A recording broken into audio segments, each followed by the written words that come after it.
this morning we're going to look at professional development in the light of the information age. We have been told that we are in the information age, others call it the fourth industrial revolution, where we are now thinking of seeing information as an asset.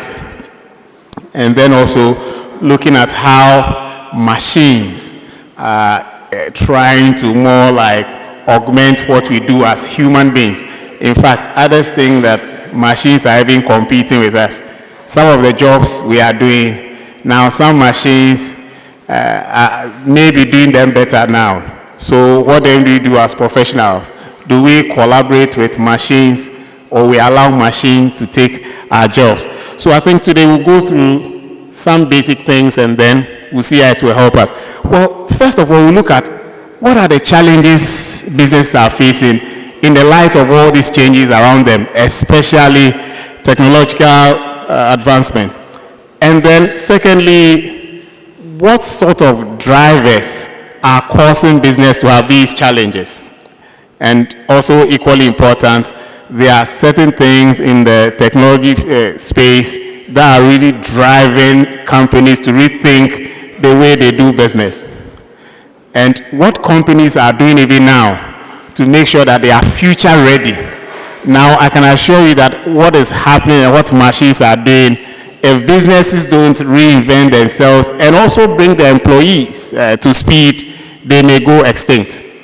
And there's this institution globally called the World Economic Forum. They did some research, which I'll share a few with you, about the 10 top future skills. Can you imagine? We are going to school and then they are saying that some of the courses probably we are studying should be given. There are certain skills we got to acquire now so that we're also future ready.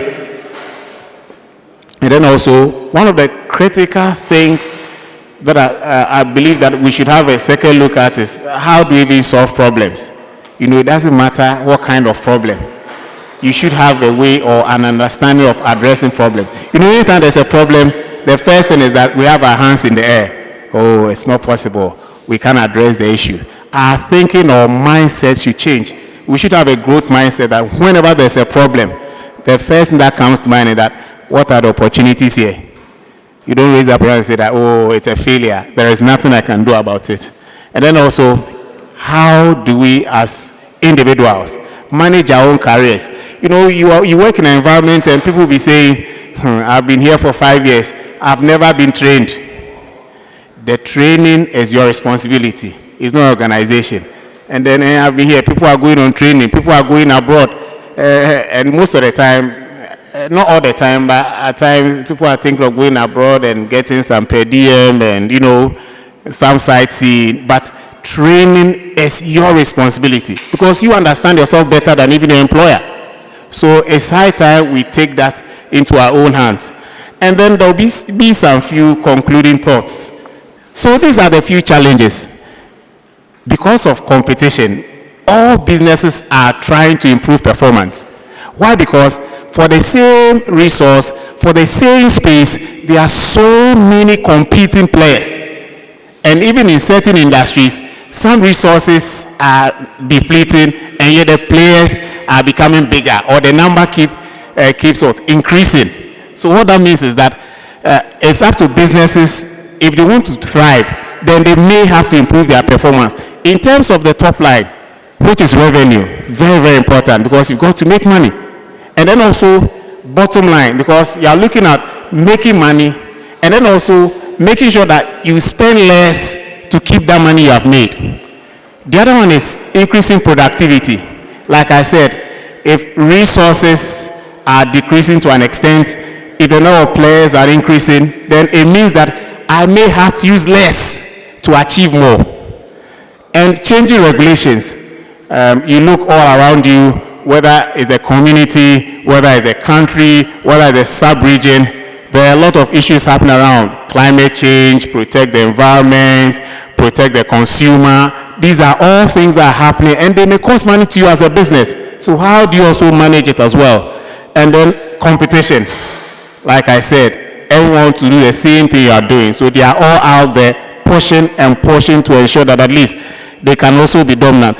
There are quite a number, but I think that These are a few ones I can just share just to give you a context or an idea.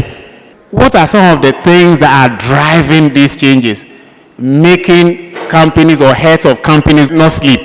The first one they call institutional or systemic. The geopolitics all around. Look at what's happening. Decisions governments are taking. Because don't forget that you operate within a space. And at times, not just the country operating, but the sub-region. And some are trying to protect their resources. Some are thinking of how well their nationals to have a stake, a dominant stake in what you do as well. So these are all things that will drive the way you do things. And also, they say the world is now a global village. So nothing is now static. Things are changing around us. We don't work in vacuum. We are all linked to the world at large, and therefore it causes a bit of instability. And then regulation, very, very critical. Like I said, now we are all moving towards, like I said, climate change, and these issues, sustainability, these issues will make sure that at least what happens is that it means we may have to spend more as businesses to ensure that at least we stay in business. The other one is social, and this cuts across not just extractive industry, but now what children, young men, old men, you know, right now it's all IT driven. Someone is in the village and then now we don't need to send a van to send money to them. You know what I mean? Some are WhatsApping in the village, WhatsApping in the city. It's all around us, and and it's like a game changer. We've got to change the way we do things if we are to attract all these customers. And then consumer empowerment. And these are all things, they are telling us that now companies can't have their way. Now there's another stakeholder, the customer, who plays a key role. So what that means is that if you're not doing what the customer wants, someone is going to do it, and that person may take over your share. And then technology, like I said, everything is digital now. Almost everything. It will get to a point, if you're not careful and you don't take advantage of this, you may certainly also go out of business. Automation. What comes to mind is that what jobs will be automated? Will it be my job or my colleague's job? Any job that has to do with data gathering, data collection, whatever it is, if I'm in that space, then what that means is that I may have to start adding some special skills. You know, machines are not creative like us, but they can do a lot with data. Machine can go and collect data, machine can churn out data, machine can count the patterns, but machine can't think. Machine can't be creative. Machines are not empathetic. So you realize that we are moving to a space whereby we may have to look at certain skills that will complement the technical and the business and other skills we have now if we want to collaborate with machines, so that if machines are performing a bit, then we can also more like bring in some life skills in terms of some sort of collaboration, and then it makes it easier for us to stay in job and then keep our positions as well. So what we are doing today is that at least is a conversation that should start. We should start thinking deeply. How do we see ourselves? How do we make sure that in the future, the skills they are talking about today, in some years to come, won't be overtaken by events? We will prepare adequately for them, and then also be able to still stay in business, either as owners of business or even as employees or employers. So I just picked out some few tech advances. High speed of mobile technology. It's so amazing. I remember recently, I was talking to someone about having, we're thinking of a security system for a church. And you know, previously what happens is that if you want a security system, you have to get a lot of decks, go to the video room, and then you play scene 1, scene 2, scene 3, scene 4. Now on the mobile phone, they stay in their offices and then, or wherever they are, and they know all that's going on. So they can have one screen on the phone and can virtually view all the areas that the camera is showing. So we don't need to go to the head of security room, sit down there, and then they roll over. Oh no, wait, oh, not there, go back again. Because they all have it real time. I mean, outside, the person is at work, and anyone who enters the house, there's a signal that is sent to the security agency if it's an intruder, and he even knows exactly who enters the house. That is how far we are going, and that's how far the level of sophistication is going to be. Artificial intelligence, it's basically machine intelligence. Machines are now doing some of the things that we humans are doing. And even better, some of the things, the level of accuracy is amazing. I mean, they can tell you that, well, yeah, it's possible that this slope of this particular pit is going to fail if it's a down. Whatever it is, they can predict it. Because the parameters are there. Worst case, best case, whatever it is, they are there. And once it gets to that point, there's a prompting. You know, previously, what happens is that you say you are going to service your car every 3 months. When is that time, you send it for servicing. And it was more like what is, they tell us that, oh, it's what? Preventive or maintenance. You are preventing what? Breakdowns. As it's happening, machines are telling you, no, do it this time. Don't wait till that time, because there will be a major breakdown and affect your business. Cloud technology. What is happening, especially in the financial sector? You know, you have a big data center, huge servers. No, others are saying that house it in the clouds. So what happens to those who work there? So these are the kinds of conversation we should be having now, so that at least we are not taken by surprise.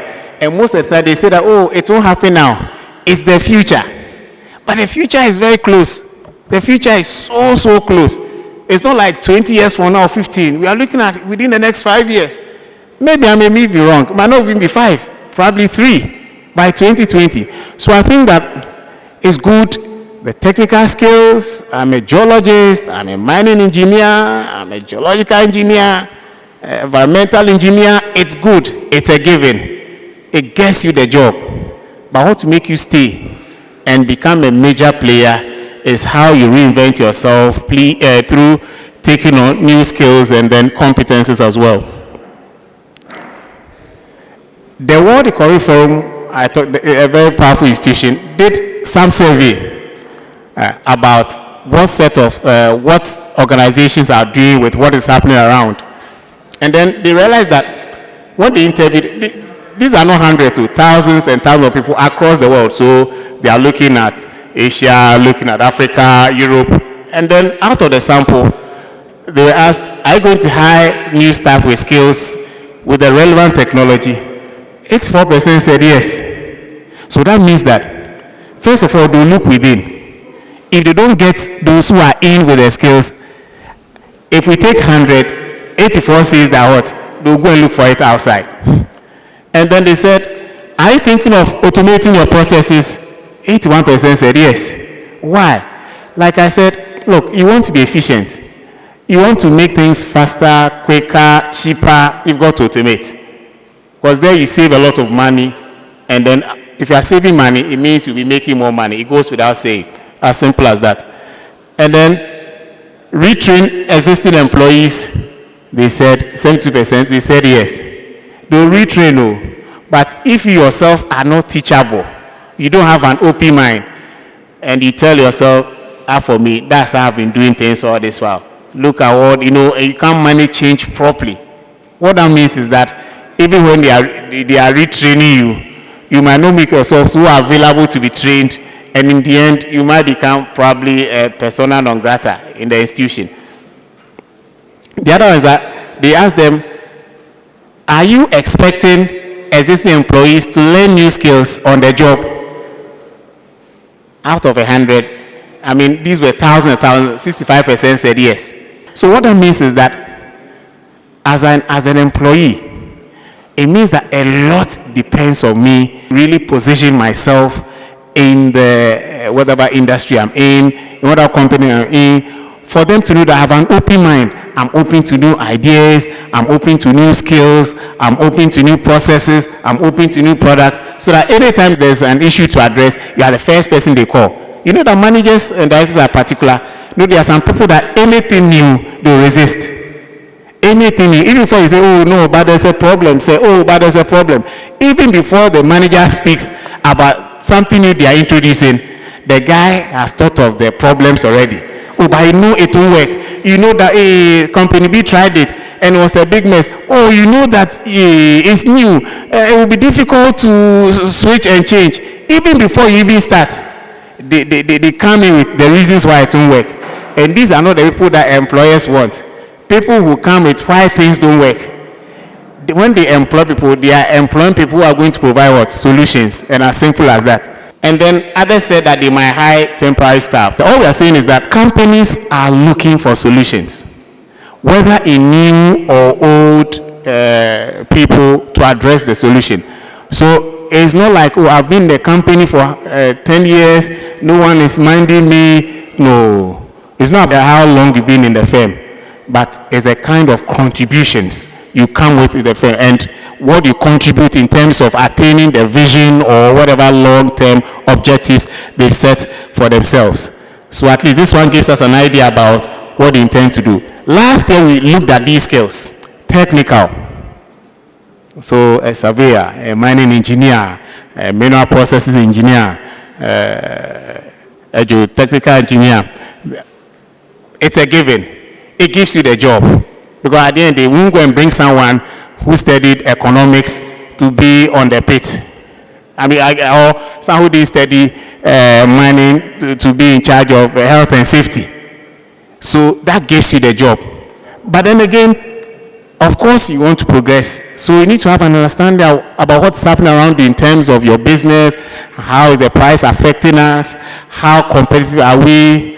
Because you are not the only one producing the material or giving that same service. Others are doing it. How competitive are you? How well are you doing compared to the others?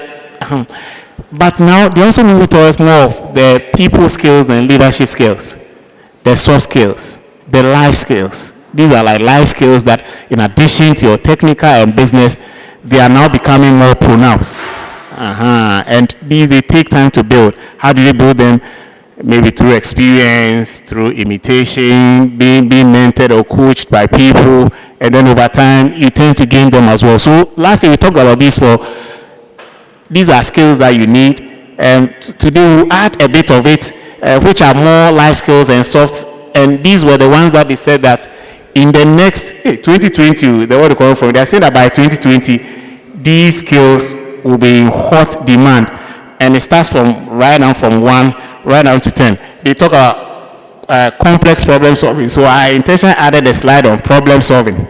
Look, it doesn't matter whether it's a mathematical problem, a literature problem, a mining problem. A problem is a problem. It needs a solution. So what we are saying is that when you are on the field, there will be problems. You've got to solve them. What do? You look for solutions. Not just any solution, an optimal one for that matter. So we'll look at it briefly. So problem solving, they are saying, is the key. The second one is critical thinking. So how, in terms of your mental faculty, you know, at times you go to work and there are so many things you have to do, to a point that I might even get confused.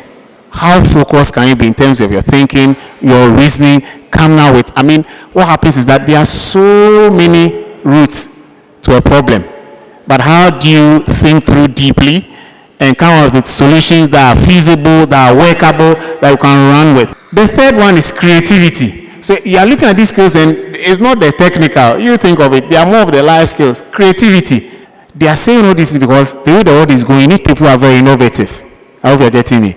They are coming out with solutions, new products, new processes, new ideas, new technology, just to drive or help the company make a dominant mark in its industry. People management, also very critical.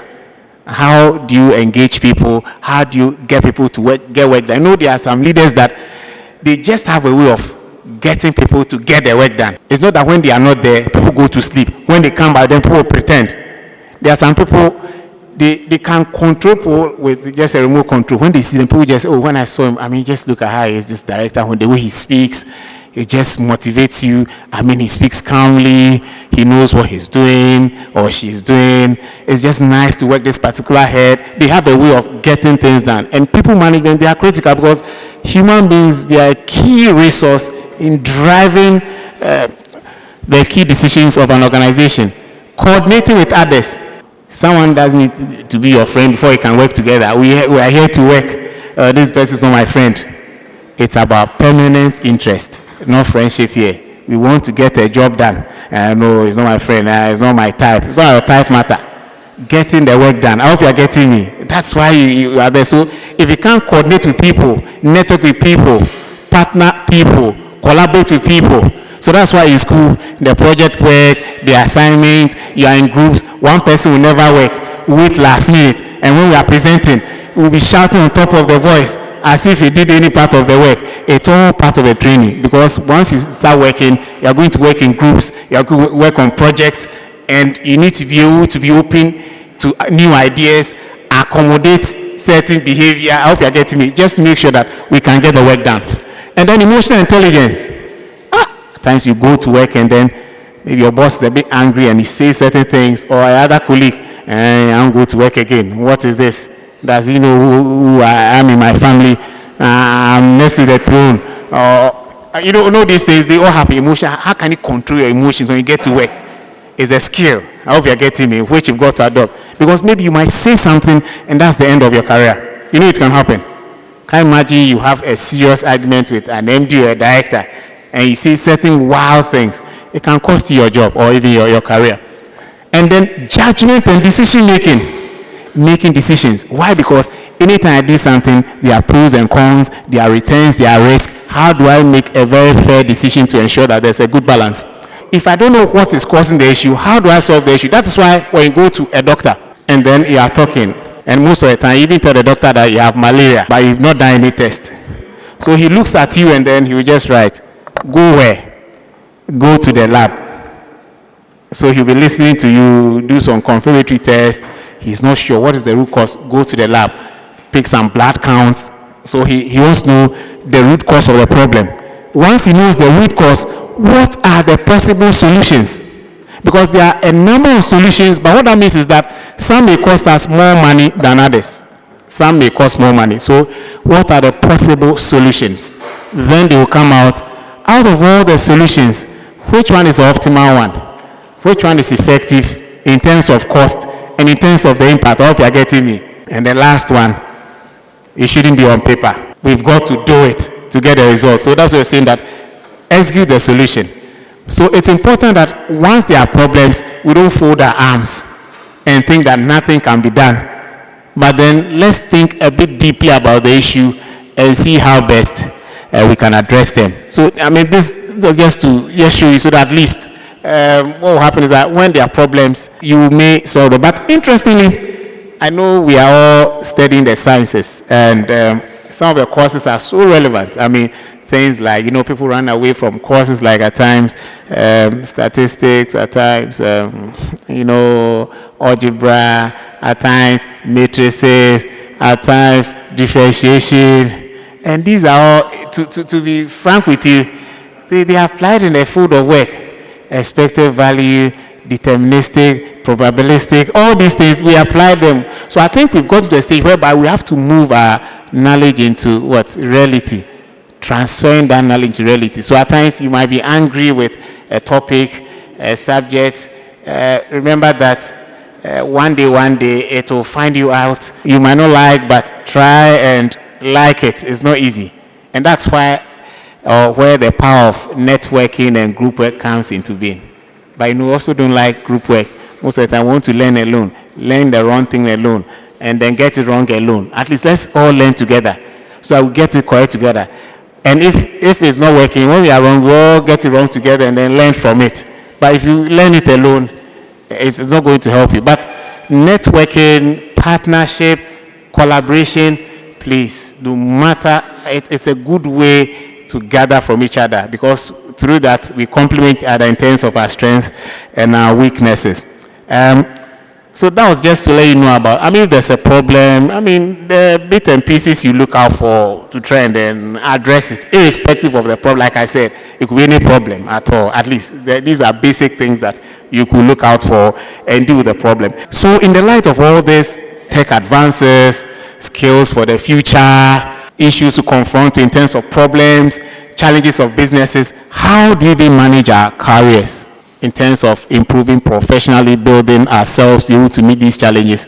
So this for us, the individuals, how do we even do that in the first place? How do we even, like I said, career development, professional development is not the responsibility of the company. You know, they'll list the training programs for you, go to another company. The ultimate responsibility is you. So it's better you have that now. And thankfully, because of IT, look, there's so much out there. You should have that hunger to learn. It should be there, that hunger. What are the new things happening in my space, in my industry? What are the new things happening in my industry? Someone says that what? You need to have that curiosity. So the first one, we're saying that know your interest. Maybe your father or mother says that you should also be a mining engineer or a lawyer or a doctor. Know your interest. Know your parents' interest. Know your school's interest. Not your religious body interest, your own interest, business interest, and social as well. And then also, what set of values do you live by? Because in the end, they all affect what you do. And also do some bit of skills assessment. What are the things that I'm strong at? Where are the areas that I feel that I need to develop or improve? How do I improve in those areas? Is it through reading magazines? Is it having a mentor? Is it attending such conferences? Is it a continuous learning thing that I've got to do? I mean, it's entirely up to you, the one that works best for you. So what I've done is that I try to list a few in terms of how to know your interest. And I think that maybe probably, it might not be all, but it might be a bit helpful. Just look at it. So there are some people, they are just good when it comes to IT. I mean, not all of us. I mean, fine, we can all get Facebook and LinkedIn, but they are simple. I mean, programming, they are all good at it. So they are good at planning. So for example, in the mining space, they are so good that when they are working in the production unit, I mean, they are just good when it comes to, do just design systems now, processes, and off you go. And they do that seamlessly. It's not a headache for them. They love to do it. And then therefore, everything, they don't get us the basis why the thing is happening. Don't go to the book and give us a theory behind what is happening. And then also, there are people who are so creative. They can come up with ideas. Whether it's a new product, they look at the process.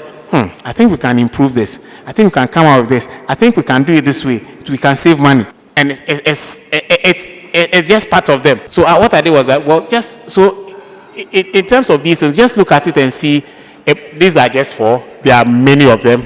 It's not just, these are just examples. I mean, you look at yourself and find out what you just love to do.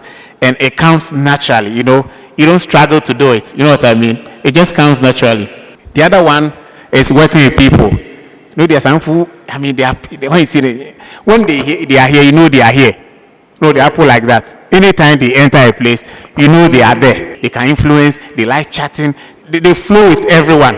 And there's a strength that's needed. And these are people that, when you have them in the group, they are like glue.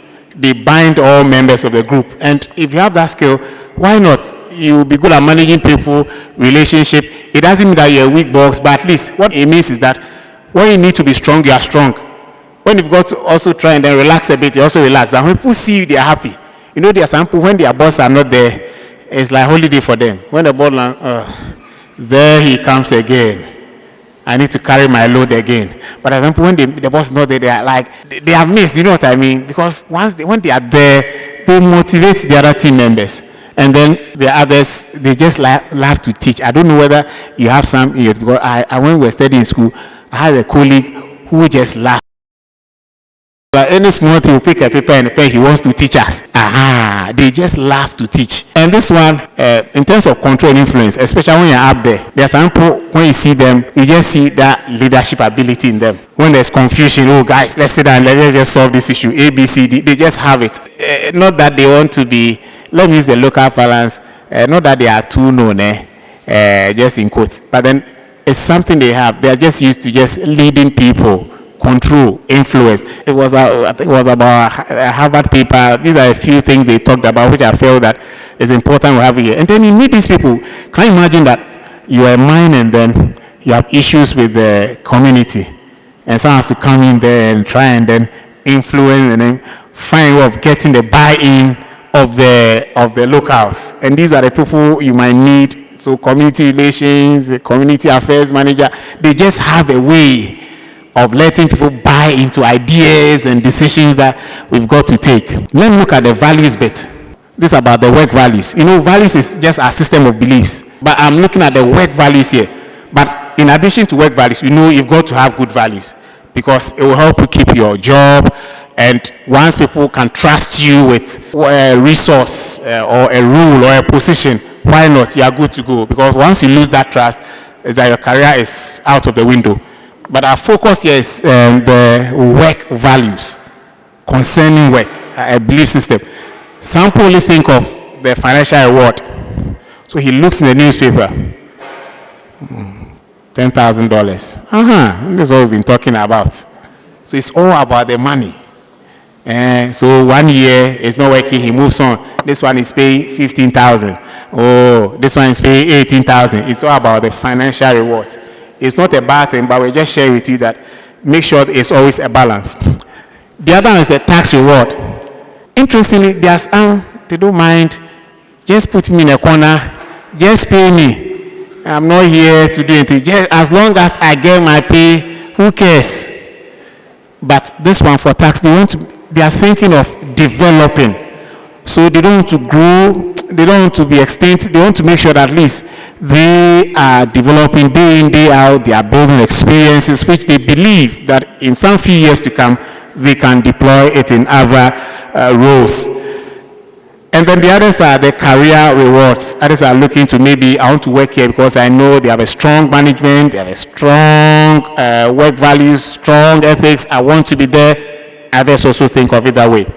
And then also lifestyle, life and work balance. Normally, the women are very particular about this, maternity leave and, work and life. I have to go look after the kids.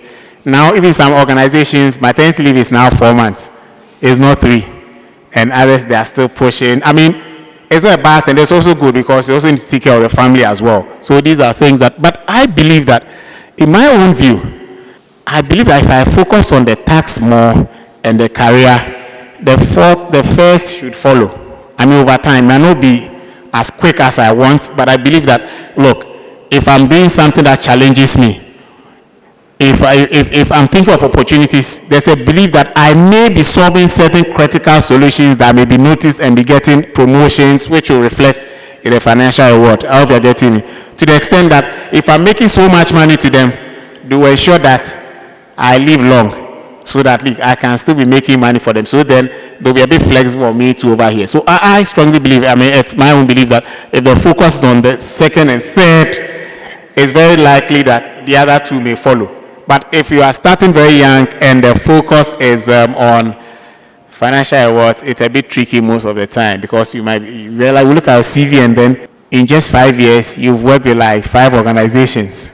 And anyone who is taking you on is a problem for them because they are not sure whether you buy into their vision. When you join someone, he expects that you'll be there for a while, not forever, but at least for a while. So if they realize that you don't tend to stay a bit long at a place, then it becomes an issue in terms of how long you also stay with them. So that's about the work values. And then the skills assessment I talked about. The core skills, we talked about the technical skills, the business skills, we talked about them, the core skills, they are very critical over there. And then also the life skills, the people management, leadership skills, and the 10 top ones you're talking about, problem solving, judgment and decision making, coordination, cognitive flexibility, creativity. These ones are, at times, when you ask heads of institutions, we want people who are innovative, people who come with new ideas, you know what I mean? All they are saying is that, look, we want people who have these skills, who bring us solutions, who make life easy for us. Because we want to go out there and buy solutions, not buy people who come with chain of degrees and simple things they can't give us. So it's important that as we learn, we have that open mind, open to new ideas, open to new things, open to change, so that at least at times change is difficult. I mean, trying to move over from how you do things and then entirely try and look at things in a very positive way, it's not easy, but there has to be a deliberate attempt to develop these life skills and position you better so that at least you are very resourceful to every organization. And then adaptive learning approach. You learn within context, because at times maybe there's a situation, experience. What did I learn from it? How will it impact what I'm doing? How will it also impact other stakeholders? So what we are saying is that when I learn, how do I apply it? How do I adapt it to situations around? I hope you're getting me. So application, it's very, very critical. Applying is very, very critical. And we're also saying that it has to be continuous learning. So if you think that you are there and you won't learn, what happens? The knowledge you have, if you don't keep improving it, it will be extinct. I mean, now look at it. I don't think anyone uses a cassette or whatever. You take a pen and be rolling and rolling and rolling, and then you have to take a sellotape and try and cut and join, and then you hear the song, and then but the thing will jump. Now, look, Charlie, on the phone, on the pen drive. So imagine you're thinking this like a cassette recorder. So all we're saying is that continuous, so that we are always up to speed. So we're saying that assess your core skills, augment them with the life skills, and not just there, let us know about your skills. Apply them. Once you apply them, we get to see, and then you are rewarded. And also adopt a lifelong learning. So it doesn't mean that you need to be in the classroom. You are always learning, looking at issues around you, whether it's the news, whatever it is, you are always learning. Learn, it should be our culture. Learning, we should have that culture of learning, whether through experience, whether through reading, whether through an interaction with anyone. It's got to be the fact that what new thing am I learning each day? Because the whole year you ask yourself, what new things have I learned?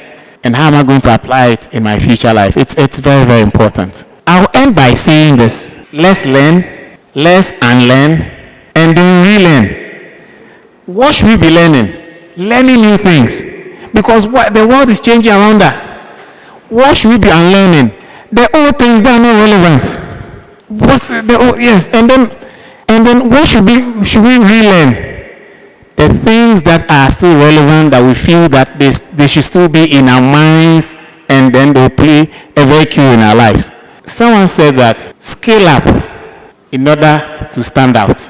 Upgrade your skills, whether it's technology, whether it's our business, whether it's our process, whether it's about an issue, so that you stand out. People get to know it, because people come and then buy or seek that solution from you. So I think that I'll end by saying that, look, don't just survive, thrive. You can only thrive if you learn new things, unlearn old things that are not relevant, and relearn the things that are still relevant. And I think I'll just end here. Then if there are questions, I'll take them. Thank you very much.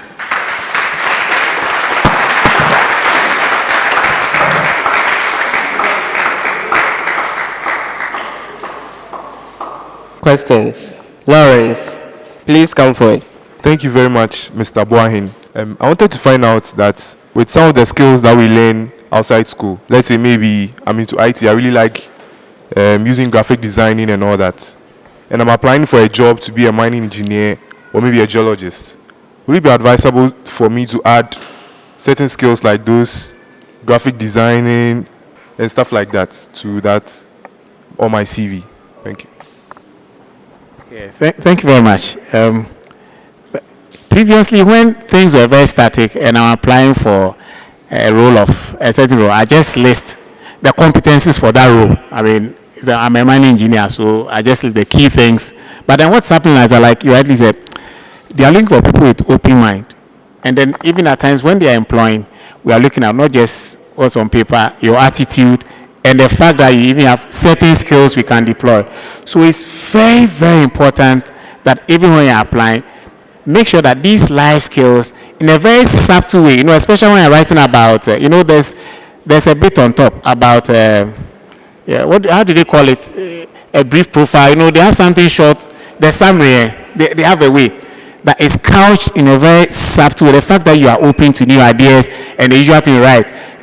You can work under little supervision, you can work in a thriving organization. So when you're talking about your core skills, you are the core skills about mining engineering, and then other skills acquired. Let it be there. That's why even at times people will bring PowerPoint and Excel. You think it doesn't matter. It does. So let it be there. Your core skills, that's what will get you the job. It should be loaded there. But the additional skills, let it be there. Other skills, graphic design. Because don't forget, as a mining engineer, if you are a long-term planning engineer or short-term planning engineer, look, guys, you need to have certain skills. Imagine if you've not even seen IT before. How can you be a very good planning engineer? You get into the place and you've got kind of the designs and, using the applications and then make it more presentable, have an appreciation of it. So I think that it gives you an edge over someone who just puts there about the core competencies. The person who has additional skills comes in with something different, which is going to, like I said, is going to help the organization. So let it be there. Core skills are important. Whatever life skills you have, let it also be there. Because they look at these things. They don't just look at the fact that you just be a mining engineer. You are come to work for us as a firm. We should be able to deploy you everywhere. I hope you are getting me. Let me just say, there's no, the world's fastest man, you say, went to play football. You will run all the time. There are times you run. There are times you go diagonal. You come backwards. It's not always this way. So if you are applying for a job and a manager is there, but they want others who have other skills that they believe that in the end you also contribute in ensuring that there are certain things that we do as a firm that we might not need to bring someone in, but we have someone who has the skills already, and that might even save us money. So it's important that have the core skills on the CV, and the other skills you acquire, let it be there. Because look, it's competitive out there. You might not know. You are not the one applying for the job. You have so many people, and you don't know what a particular interviewer wants from the CV. But that doesn't mean that you list a whole book in terms of CV, but be brief by the same time. Let us know that you've acquired some extra skills. It's very important. Okay, make sure it's there. Many times we give presentation about how to build to other levels and other stuff. But I want to know, you see, people say that it's better to build yourself in your small area.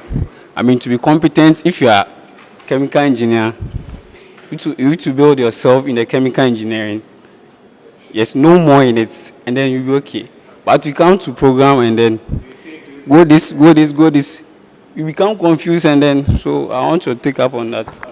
It's a very good question. I'll say that there are times that I remember when I started working, and then, you have to do a lot of things. When you start working, you have to do a lot of things at the same time. If you're head of department, you're a chemical engineer, you still have to manage people, do appraisal, lead them, direct them. What they will say that, they will tell us that you have to chew gum and work at the same time. You don't stand and just chew gum. What I'll say is that it's important. I think last year I said it. Know something about everything and everything about something. So if I'm a chemical engineer, I should need to know everything about what? Chemical engineering. At the same time, I need to know what also happens around. So that's why I was saying that now it's so easy to get information. I'm a chemical engineer. Fine. Maybe I'm working at a mining company in Takwa. Nothing stops me from, I have my iPad, or what's happening in the mining industry. What is happening in Ghana, what is happening in sub-region, what is happening, and even now, they have what we call some programs like Get Abstract. I can get summary of books. So instead of reading a whole 360 page, I can maybe have 1 or 2 pages that talks about the key thing. So what I'll say is that previously it was working, that I'm a mining engineer or chemical engineer. That's all I'll do for life. I won't bother anyone. But now what we are saying is that we want a chemical engineer who has an appreciation of how things work in our industry. So we are saying that we just want you to have an edge over another person. If you stay in your small corner, what will happen is that you'll get to a time that you might even be applying methods that are not relevant or for that particular industry. So you are right, at times we come for conference, you are saying that we want you to do both because the world is moving at a fast pace. The truth is that we don't have time now. Initially, you could just learn your small thing, and the world is moving.